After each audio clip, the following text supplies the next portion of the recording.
ఓం అస్మద్గురుభ్యో నమః. பன்புரிந்தனான்மரையோன் சென்னிப்பலியேத்த வெண்புருநூல் மார்பன் வினைதீர புன்புரிந்தவாகத்தான் தாழ்பணிவார் கண்டீர் அமரர்தம் போகத்தால் భూమియాళ్వార్. మొదలు తిరువందాదిలో 46వ పాసురం.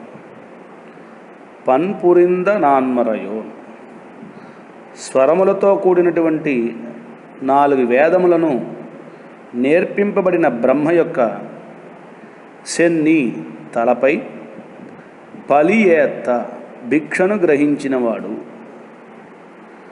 వెన్ పురినూల్ మార్బన్, వెన్ తెల్లనటువంటి, పురినూల్ యజ్ఞోపవీతాన్ని, మార్బన్ వక్షస్థలంలో ధరించినటువంటి రుద్రుణ్ణి, వినైతీరా బ్రహ్మహత్యా పాపం పోయేటట్లుగా, పున్పురింద ఆహత్తాన్ మనసు పుండుపడినట్లు చేసినటువంటి భగవానుని యొక్క తాళ్ శ్రీపాదములను పనివార్ కండీర్ నమస్కరించువారు కదా. అమరర్తం భోగత్తాళ్ నిత్యసూరుల భోగంతో పాటు భూమి ఆళ్వార్ ఈ భూలోకాన్ని కూడా పరిపాలించేటువంటి వారు. అంటే పొழிహై ఆళ్వార్లు ఈ 46వ పాసురంలో ఏం చెప్తున్నారంటే, క్రిందటి పాసురంలో బ్రహ్మని అనుగ్రహించినటువంటి విధానాన్ని చెప్పారు. ఇప్పుడు ఈ పాసురంలో శివుణ్ణి అనుగ్రహించినటువంటి విధానాన్ని చెప్తున్నారు. బ్రహ్మకు కలిగినటువంటి దుఃఖాన్ని పోగొట్టి రక్షించడం మాత్రమే కాకుండా, లోకాన్ని సృష్టించినటువంటి వాడై తనకు తండ్రి అయినటువంటి ఆ బ్రహ్మతలను నరికి అతడిచ్చిన శాపం చేత పీడింపబడి చేతిలో కపాలాన్ని కలిగినటువంటి వాడై యాచిస్తూ తిరిగేటువంటి రుద్రుని యొక్క దుఃఖాన్ని పోగొట్టి రక్షించిన వాడు కూడా ఈ యొక్క పరమాత్మ అయినటువంటి శ్రీమన్నారాయణుడే అంటున్నారు ఈ పాసురం.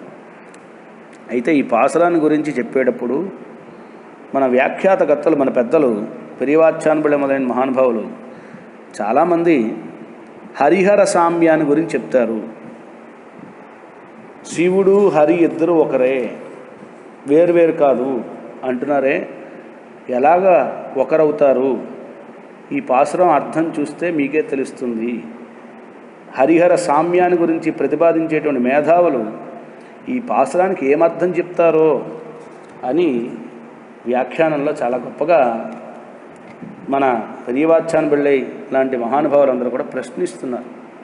విష్ణువు శివుడు ఇద్దరు వేరు వేరు, ఇద్దరు ఒకటి కాదు. ఒకరి స్వరూపం వేరు, ఇంకొకరి స్వరూపం వేరు. దానికి ఈ పాసురమే ప్రమాణము అని అంటున్నారు. ఏం చెప్తున్నారో చూద్దాం. పన్పురిందనాన్మరయోన్ సెన్నిప్పలియేత్త. పరమాత్మ తాను చేసినటువంటి సృష్టిలో మొట్టమొదటిగా బ్రహ్మగారిని సృష్టి చేశాడు. సృష్టి చేసి ఆ బ్రహ్మగారికి 4 వేదాలని ఇక్కడ ఉపదేశం చేశాడు. అదే ఇక్కడ చెప్తున్నారు. పన్పురింద నాన్మరయోన్ సెన్ని పలియేత్త.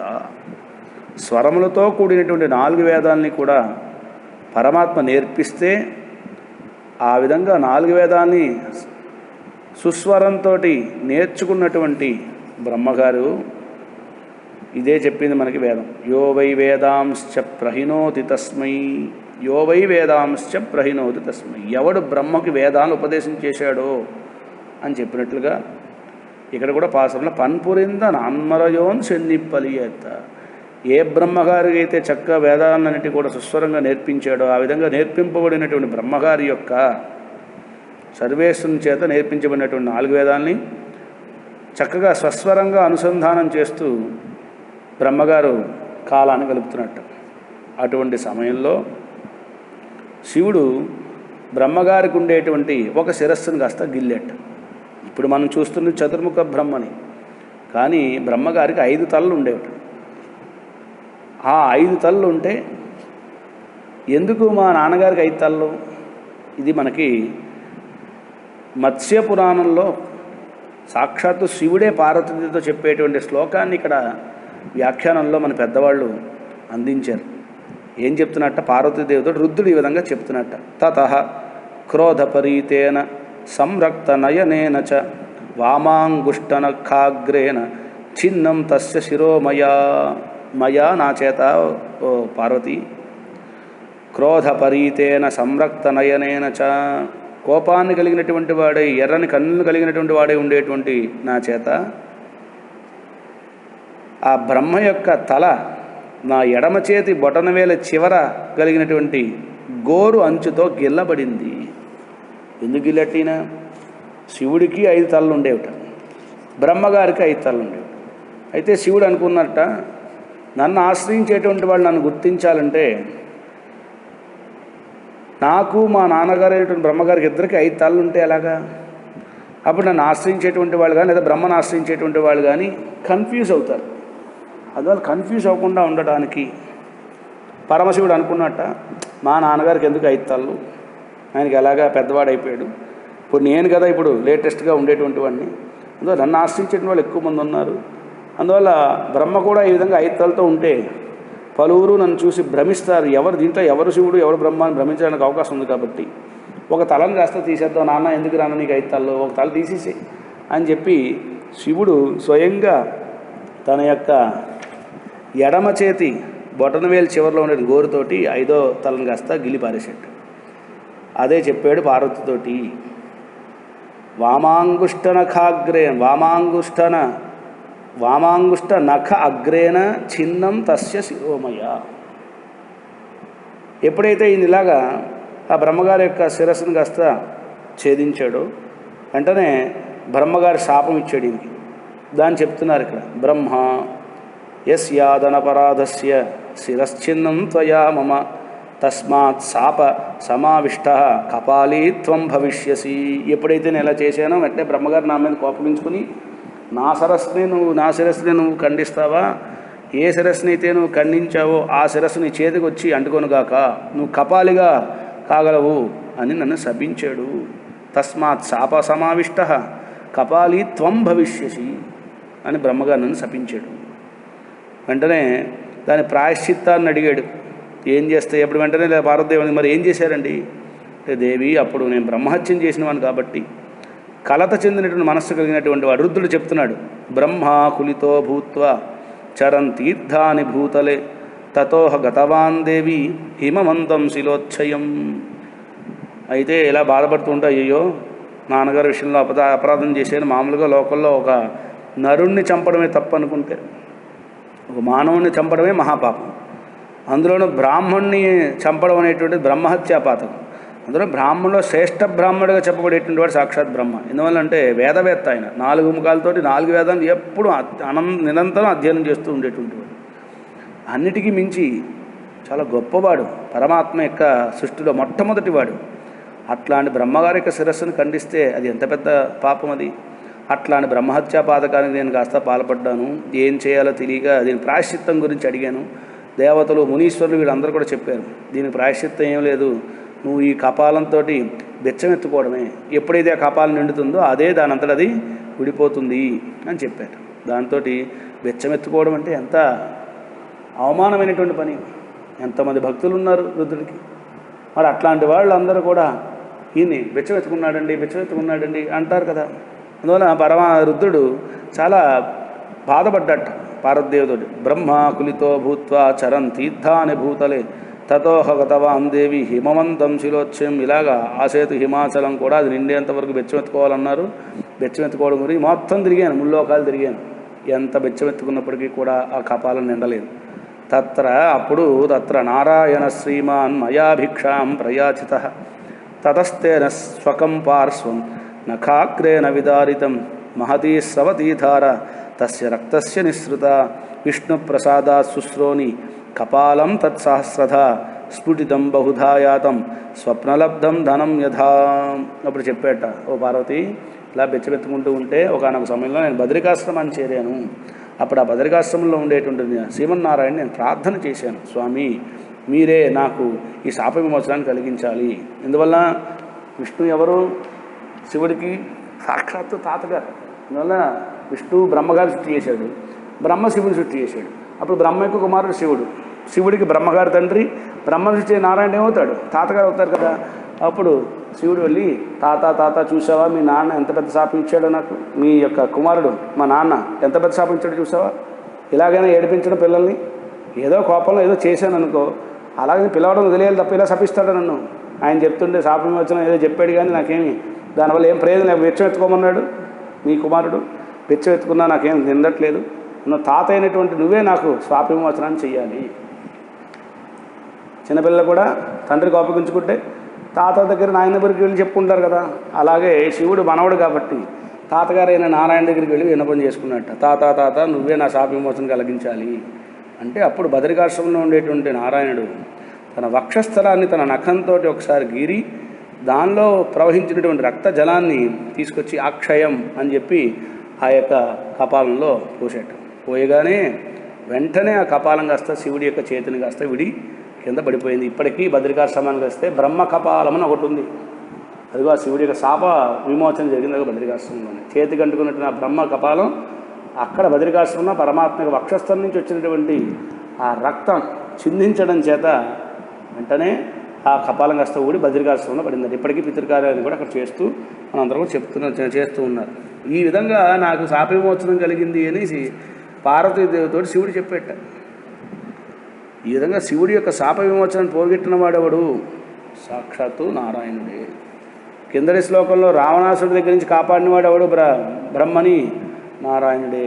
తన పాద స్పర్శ చేత ఒరే వచ్చినవాడు రావణాసుడు రా, 10 తలలు ఉన్నవాడు, 10 తలలు లేకుండా ఒక తలతో నీ మిగతా తలలన్నీ కూడా తాను కనపడకుండా చేసి నీ దగ్గరికి వచ్చి ఇప్పుడు వరం కోరుతున్నాడు, చావే లేకుండా ఇచ్చేకు అని అడ్డాడు. ఎలాగైతే తన పాదాలతోటి ఆ నఖాలను ఆ శిరస్సును ఇలాగా గీతలు గీసి చూపించాడో అదేవిధంగా ఇక్కడ కూడా పరమాత్మ వక్షస్థలంలో ఉండేటువంటి రక్తంతో శివుడికి శాప విమోచనాన్ని చేర్చాడు.